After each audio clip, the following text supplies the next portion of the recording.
Assalamualaikum warahmatullahi wabarakatuh. Baik, mohon maaf atas kekosongan-kekosongan pada minggu-minggu kemarin. Ini kita akan masuk ke materi yang selanjutnya, di mana materi ini nanti merupakan materi pertama setelah UTS, di mana kemarin puasa saya memang kosong semuanya, mohon maaf. Nanti kita akan membahas mengenai isu kontemporer di dalam dirasa agama intensif, di mana kita akan fokuskan pembahasan mengenai analisa masalah dengan menggunakan pisau analisa tauhid, fikih dan juga tasawuf untuk mengupas masalah-masalah yang bersifat kontemporer. Masalah kontemporer yang dimaksud di sini adalah masalah yang memang terjadi di masa-masa sekarang, artinya tidak terjadi di masa yang dulu. Baik, yang pertama untuk slide yang pertama ini tentang pengantar. Jadi pengantarnya adalah mengenai dirasa agama intensif ini mencakup 3 ilmu utama sebagaimana yang pernah kita pelajari. Yang pertama ada tauhid, yang kedua ada fikih, yang ketiga tasawuf, di mana ketiga ilmu ini merupakan cabang dari bagian syariah Islam, yaitu akidah, amaliyah dan juga akhlak. Dari ketiga materi tersebut tentu saja nanti akan kita gunakan untuk menganalisa mengenai permasalahan kontemporer sehari-hari yang bisa ditinjau dari sudut pandang ketiga ilmu tersebut. Yang selanjutnya mengenai pemahaman tentang latar belakang. Jadi nanti untuk cara menganalisanya itu yang pertama ada mengenai latar belakangnya, bagaimana masalah isu kontemporer itu bisa muncul, lalu nanti tentu saja mengenai kedalaman masalahnya, tentang bagaimana masalah tersebut memunculkan polemik, memunculkan permasalahan di masyarakat, memunculkan hal-hal yang bersifat dilematis dan tentu saja perlu untuk diperdebatkan. Yang selanjutnya nanti mengenai solusi, di mana solusi ini nanti menggunakan dalil-dalil yang terperinci ataupun menggunakan kaidah-kaidah yang sesuai dengan masalah yang dikaji. Ini kita langsung ke contoh, di mana contoh ini nanti akan kita praktekkan untuk beberapa kasus kasuistis. Tapi sebelumnya penjelasannya tentang pasca UTS ini nanti memang kita hanya akan membahas mengenai kajian isu kontemporer, di mana kajian isu kontemporer ini nanti kita akan bahas banyak masalah sehingga nanti kita memiliki pola tentang bagaimana menyikapi permasalahan yang terjadi dalam kehidupan sehari-hari, terutama mengenai permasalahan-permasalahan yang tidak ada di dalam Al-Quran, Al-Hadis dan juga tidak ada di dalam kitab-kitab secara langsung. Maka dari itu isu kontemporer ini memang perlu dikaji menggunakan alat dirasa agama intensif. Dari materi yang akan kita pelajari, selain nanti kita membahas tentang analisa masalah kontemporer, nanti juga akan ada hafalan, di mana hafalan ini nanti mencakup dalil-dalil yang dulu pernah dipelajari di bab mengenai tauhid, mengenai fikih dan juga mengenai tasawuf. Nanti untuk teknisnya nanti akan saya terangkan ketika nanti di kuliah offline. Di kuliah luringnya nanti akan saya terangkan apa saja yang harus dihafalkan, bagaimana cara menghafalkannya dan lain sebagainya. Jadi nilai ini merupakan nilai tugas untuk hafalannya, merupakan nilai tugas akhir sebelum UAS. Oke, kita langsung masuk ke contoh dari pembahasan analisa. Ketika kita berhadapan dengan sebuah masalah itu nanti bagaimana cara menganalisanya. Sebetulnya masalahnya ini sama dengan yang kemarin saya gunakan sebagai tugas Anda dan juga materi Anda ketika UTS yang Anda publikasikan di media massa, media digital, di mana nanti alurnya memang hanya ada 3 ini. Jadi ada latar belakang masalahnya, pendalaman masalahnya, polemik yang terjadi, lalu yang terakhir adalah analisa dan juga solusinya. Tetapi ini nanti kita akan fokus ke budaya atau hal-hal yang bersifat kontemporer, artinya terjadi di masa ini, bukan terjadi di masa lampau. Bukan juga membahas mengenai hal-hal yang bersifat pasti, mengenai hukum sholat, hukum rukuk, itu kan nggak perlu dibahas, itu bukan lagi hukum yang kita bahas, bukan mengenai hal yang bersifat kontemporer. Kalau yang bersifat kontemporer mengenai ibadah itu misalnya sholat, puasa, di mana sholatnya ini misalnya ketika pandemi misalnya, atau sholat dengan menggunakan APD, nah itu bisa dikaji dalam yang kita bahas ini, karena itu terjadi di masa-masa yang sekarang, terjadi di masa kontemporer, di masa kita saat ini. Tapi kalau membahas mengenai hukum sujud sahwi, hukum sujud tilawah, lalu bagaimana cara untuk dan lain sebagainya, yang kayak gitu tuh nggak perlu dibahas di sini. Itu pembahasan yang perlu Anda bahas nanti di mata kuliah yang lain. Yang pertama mengenai budaya nyadran ya. Budaya nyadran kali perspektif hukum Islam. Jadi nyadran kali ini memang terjadinya memang di masa-masa ini ya. Artinya dulu di zaman Nabi memang nggak ada. Dan kita perlu mengkaji. Di ini saya akan mencontohkan mengenai latar belakangnya dulu. Latar belakang misalnya kita berbicara mengenai budaya nyadran. Nyadran ini kan kalau kita lihat dari sisi maknanya, nyadran ini kan berbarengan dengan ada yang mengatakan nyadran ini berasal dari kata sadran, di mana sadran dari sodrun artinya dada ya. Atau ada juga yang mengartikan nyadran ini juga karena dilaksanakan di bulan ruah itu maknanya ruatan itu artinya untuk menghilangkan hal-hal yang buruk di sebelumnya kan gitu. Ada juga yang mengatakan intinya nyadran ini memang dilakukan dulunya awalnya nyadran ini digunakan untuk persembahan, di mana budaya-budaya yang terbentuk sebelumnya itu memang ada persembahan, ada sesaji, makanya dilakukan di kali, di mana kali ini merupakan di budaya Jawa simbol mengenai sumber kehidupan. Maka dari itu ada dulu budaya mengenai memberikan sesaji pada penunggu-penunggu kali dan lain sebagainya. Yang jelas kalau kita pahami dari situ sebetulnya budaya ini ditinjau dari sisi akidah ini sangat dekat dengan konsep musyrik atau kesirikan. Konsep syirik menyekutukan Allah karena memang memberikan sesaji kepada yang selain Allah. Walaupun perbuatannya ini memang perbuatan yang sangat dekat dengan ya kita bisa katakan perbuatannya memang sangat dekat dengan kesirikan kan gitu. Itu kalau dari sisi latar belakangnya. Tapi akhirnya berkembangnya zaman itu menimbulkan polemik. Polemiknya bagaimana? Di mana pada budaya yang sekarang itu nyadran itu sudah dibungkus dengan kemasan yang berbeda. Atau bisa dikatakan nyadran kali yang ada di zaman ini mungkin bungkusnya sama tetapi substansinya berbeda. Kalau dulu nyadran kali itu untuk memberikan persembahan kepada penunggu-penunggu kali, kepada penunggu pohon besar dan lain sebagainya, sekarang nyadran kali ini merupakan produk budaya yang telah dimodifikasi, di mana perlakuannya masih sama. Ada nyadran di kali, prosesnya tradisinya nyaris sama, cuman substansinya berbeda. Tidak lagi ada persembahan untuk leluhur, tidak ada persembahan untuk penunggu kali, tapi itu malah diisi sebagai wujud rasa syukur. Wujud rasa syukur karena mau bertemu dengan bulan Ramadan kan gitu. Jadi semacam bungkusnya ini sama tapi isinya berbeda. Dan akhirnya nanti menimbulkan hal yang perlu diperdebatkan di sana. Ada polemik di sana. Polemik adalah sesuatu yang bisa kita perdebatkan. Yang pertama, bagaimana ini kalau ada budaya di mana budaya ini bisa dikatakan ini dekat dengan konsep yang bisa dikatakan itu mendekatkan seseorang yang tidak tahu bisa ke lembah kesirikan, menyekutukan Allah. Tapi di sisi lain di sini juga ada konsep bahwasannya mempertahankan budaya itu baik, asalkan budayanya budaya yang baik kan gitu. Jadi ada dua hal yang bertentangan di sini antara budaya yang baik yang perlu dipertahankan, di mana kita tahu kenapa kita bisa mengatakan budayanya nyadran ini baik. Karena di dalamnya ada budaya syukuran, ada budaya doa bersama, ada budaya silaturahmi, ada budaya untuk mensyukuri nikmat Allah secara bersama-sama, ya. Ada juga mengenai konsep tentang melestarikan budaya, adat istiadat yang memang tidak bertentangan dengan syariat Islam. Tetapi di sisi lain di situ juga kita bisa katakan kalau kita ingin tegas dengan setegas-tegasnya atau radikal ya. Kita pengen berpikir agak radikal, bukan radikalisme tapi berpikir secara radikal. Kita bisa katakan kalau ada sesuatu yang bersifat syirik, ya, sehingga itu bisa mengantarkan seseorang ke jurang kemusyrikan, maka kita bisa katakan kalau bisa budaya itu dihilangkan kan gitu. Itu kalau kita berpikir radikal. Nah, lalu bagaimana analisa atau solusinya? Analisa atau solusinya kita bisa katakan kita sajikan dulu mengenai kaidah atau dalil yang bertentangan dengan kemusyrikan berkaitan dengan menyekutukan Allah. Yang jelas itu nggak boleh ya.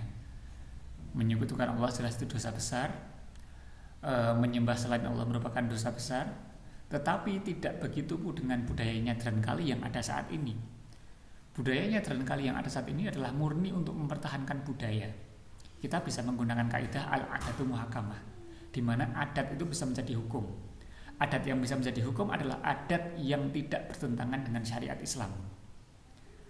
Jadi adat yang tidak bertentangan dengan syariat Islam adalah adat-adat yang baik. Misalnya adat kerja bakti, adat misalnya kalau di pedesaan itu misalnya ada adat tumpengan, misalnya ada adat bersih kuburan, ya, itu kan adat-adat yang tidak ada di adat Islam. Tapi adat itu baik dan tidak bertentangan, maka itu adat yang demikian itu bisa menjadi hukum. Dengan menggunakan kaidah yang sama, nyadran kali pun ini bisa menggunakan kaidah tersebut. Cuman kita harus garis bawahi, kita harus memastikan bahwasannya nyadran kali yang dilakukan saat ini itu tidak bertentangan dengan syariat Islam. Dan ternyata kalau dari prosesnya nanti diterangkan, nyadran kali itu prosesnya ada adat di mana membawa tumpeng dari rumah ke kali bersama-sama. Tetapi tujuannya bukan untuk memberikan persembahan, tetapi untuk dimakan bersama-sama sebagai wujud rasa syukur. Tidak ada lagi persembahan kepada penunggu-penunggu, tetapi diganti dengan doa bersama, memanjatkan doa kepada Allah Subhanahu wa Ta'ala. Artinya prosesnya, bungkusnya nyaris sama dengan yang dulu, tapi substansinya, tujuannya jelas sudah berbeda. Sehingga sudah tidak ada lagi substansi kemusyrikan menyekutukan Allah di dalamnya. Sehingga kita bisa katakan kita bisa menggunakan kaidah al-adatu muhakamah. Selain itu kita juga bisa menggunakan dalil mengenai asal dari suatu perbuatan di luar ibadah. Jadi kan asal dari ibadah itu kan ada satu kaidahnya ya, al-aslu fil ibadah al-hadru, yaitu asal dari suatu ibadah mahdhah itu adalah terlarang. Jadi kalau ada perbuatan baru di mana perbuatan tersebut mencakup ibadah yang mahdhah, maka itu asalnya adalah terlarang. Tetapi sebaliknya, al-aslu fil asya'i al-ibahah hatta yadullat dalilu al-tahrim. Asal dari segala sesuatu, asalkan sesuatu itu adalah perkara di luar ibadah mahdhah, itu sebetulnya awalnya boleh. Asalnya boleh. Jadi semua perbuatan di luar ibadah mahdhah itu asalnya boleh, dan nyadran ini merupakan perbuatan yang di luar ibadah mahdhah. Maka dari itu hukumnya adalah halal atau boleh. Maka dari itu karena hukumnya boleh, maka tidak mengapa kalau misalnya dilaksanakan. Tapi ada koyetnya, ada batasannya di sana. Al aslu fil asya'i al ibahatu hatta yadullat dalilu ala tahrim. Hatta yadullat dalilu ala tahrim. Sehingga datang atau menunjukkan suatu tanda bahwasannya perbuatan itu terlarang. Jadi suatu perbuatan, semua perbuatan itu boleh, kecuali ada tanda bahwasannya perbuatan itu terlarang. Misalnya Anda menemukan di desa tertentu ternyata nyadran kalinya itu konsepnya masih sama. Konsepnya masih ada persembahan pakai bunga 7 rupa, dan itu memang ditujukan kepada penunggu kali misalnya. Lalu ada kalimat-kalimat yang diucapkan di mana kalimat tersebut memang ditujukan kepada para penunggu misalnya, atas suatu kepercayaan leluhur, lalu diberikan persembahan sajen misalnya seperti itu.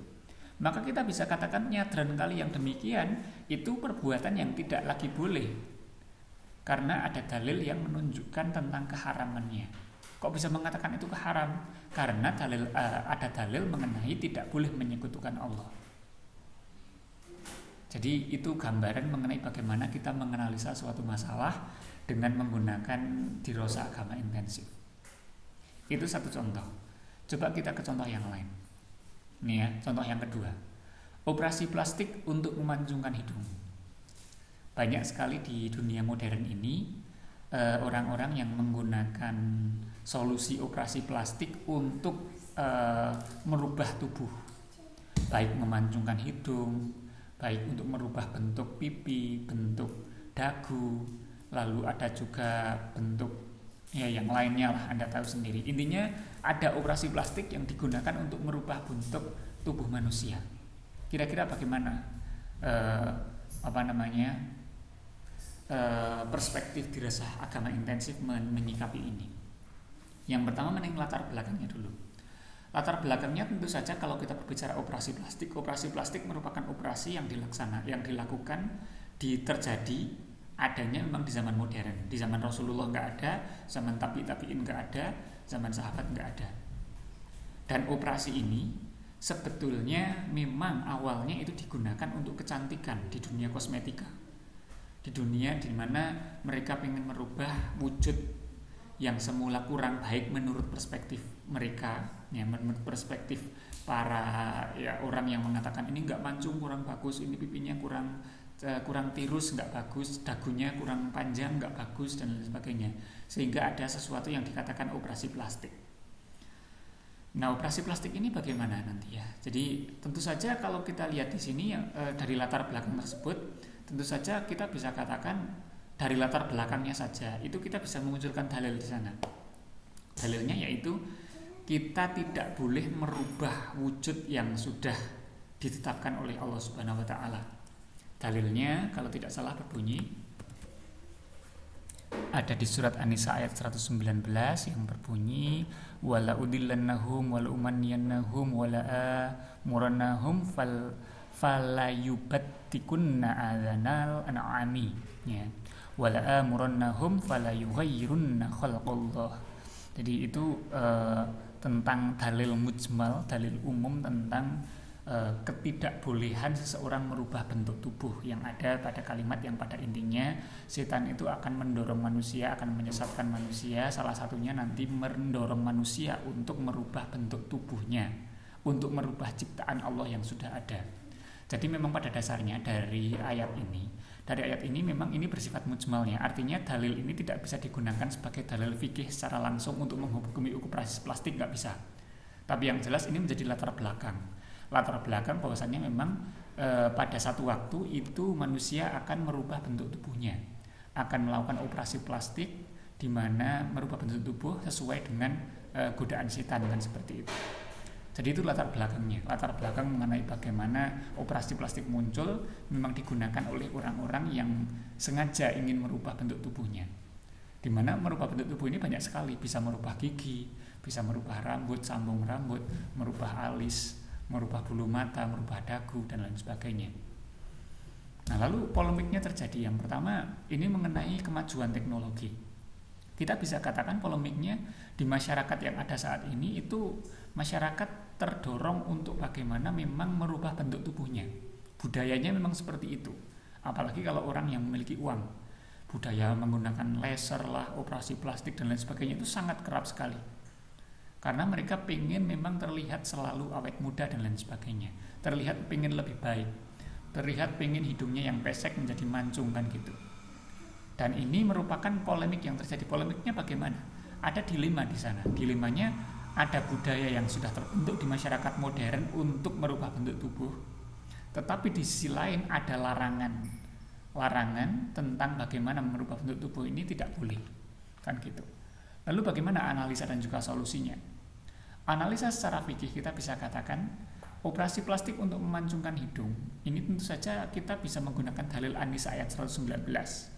Nanti bisa diperjelas dengan menggunakan penjelasnya, bisa dengan menggunakan kaidah fikih, bisa dengan menggunakan dalil atau mungkin kajian kitab-kitab secara tafsil tentang kaidah fikih. Atau bisa menggunakan hasil muktamar NU juga bisa, tentang ijtihad ulama-ulama NU. Nanti bisa dicari, pasti ada hasil muktamar NU untuk operasi plastik merubah bentuk tubuh, itu pasti ada.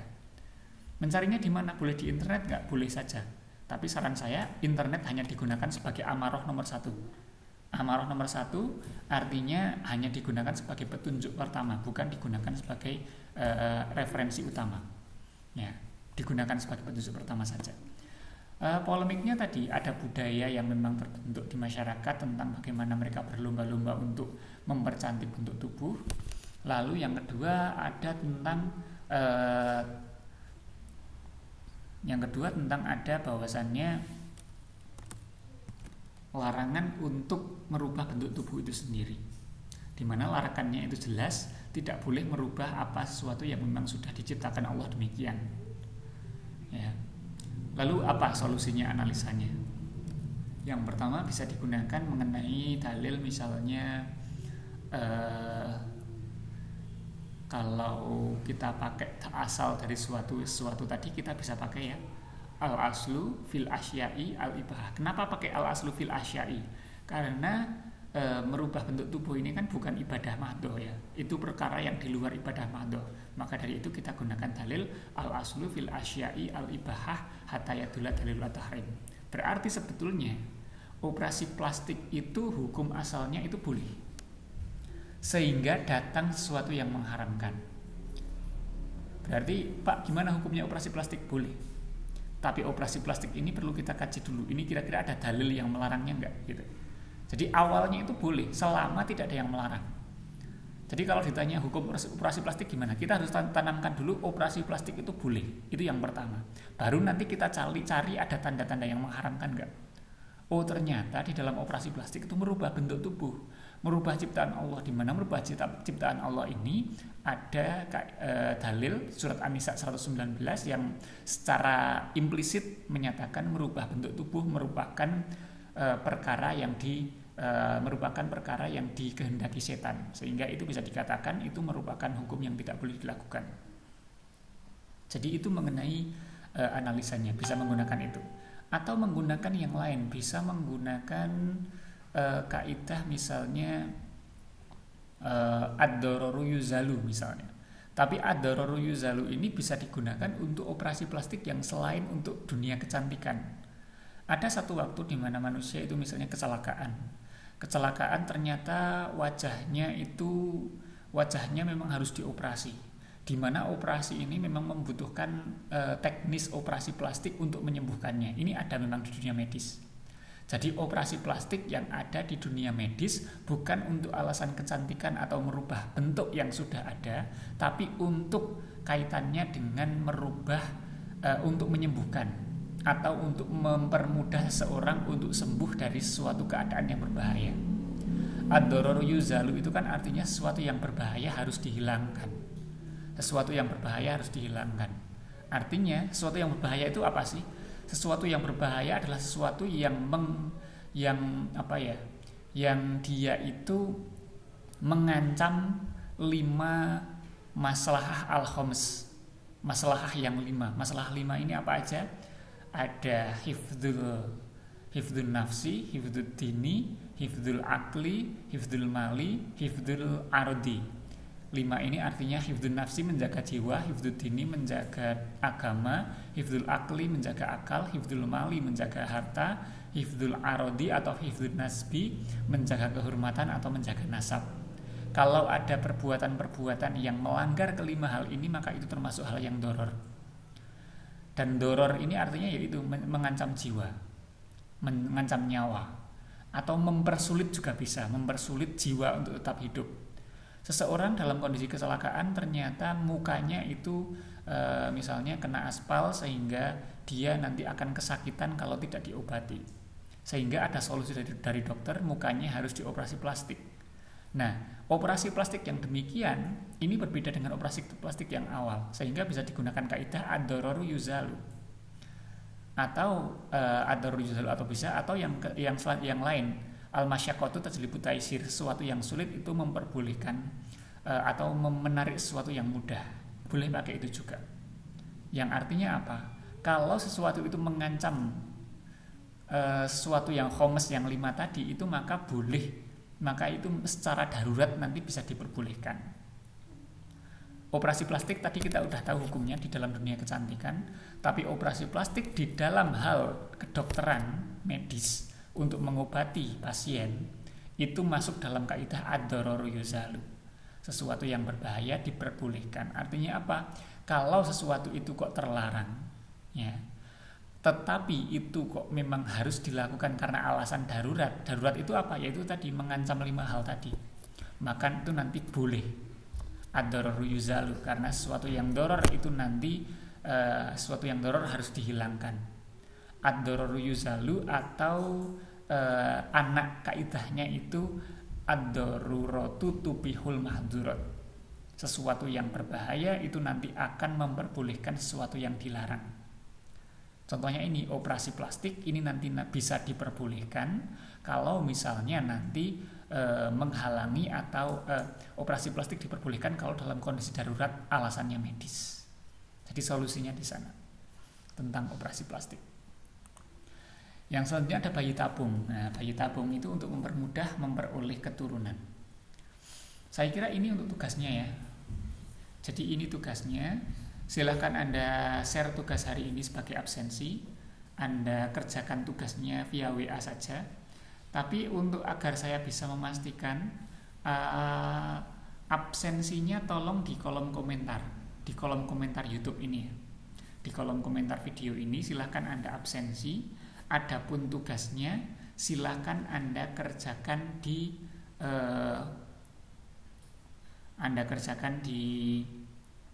grup WA. Di grup WA dikerjakan lewat voice note atau lewat lisan ya. Jadi bukan tulisan tapi lewat lisan. Memakai lisan, pakai voice note, pakai pesan suara, Anda upload di WA group.